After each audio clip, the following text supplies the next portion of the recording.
Pelaksana tugas Gubernur Aceh Nova Iriansyah melantik 2 komisaris serta 4 direktur PT Bank Aceh Syariah periode 2020-2024 di Gedung Serbaguna, Komplek Kantor Gubernur Aceh, Senin 3 Februari sore.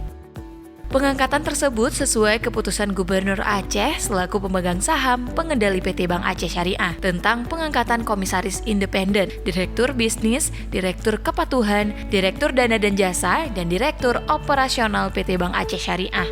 Nova berharap semoga Bank Aceh Syariah tetap menjadi bank yang sehat, dicintai nasabah, dan berperan signifikan dalam pembangunan Aceh.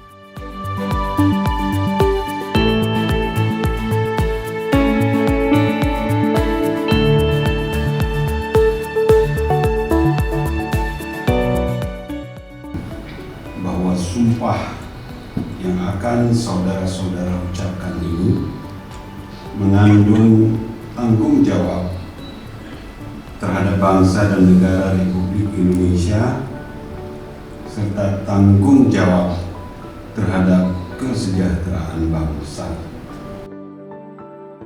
Nova juga mengapresiasi kinerja Bank Aceh Syariah beberapa tahun terakhir yang telah menunjukkan perkembangan yang menggembirakan. Kondisi itu, kata Nova, menunjukkan sinyal semakin meningkatnya kepercayaan masyarakat dan relasi pada Bank Aceh Syariah.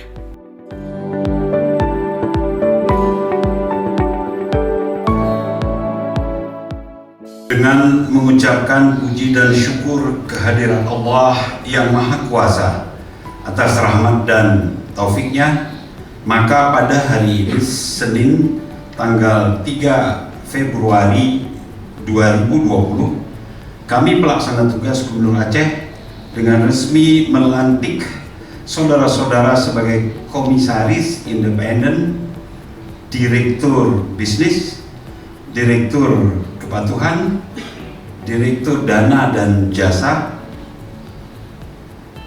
dan direktur operasional perseroan terbatas Bank Aceh Syariah.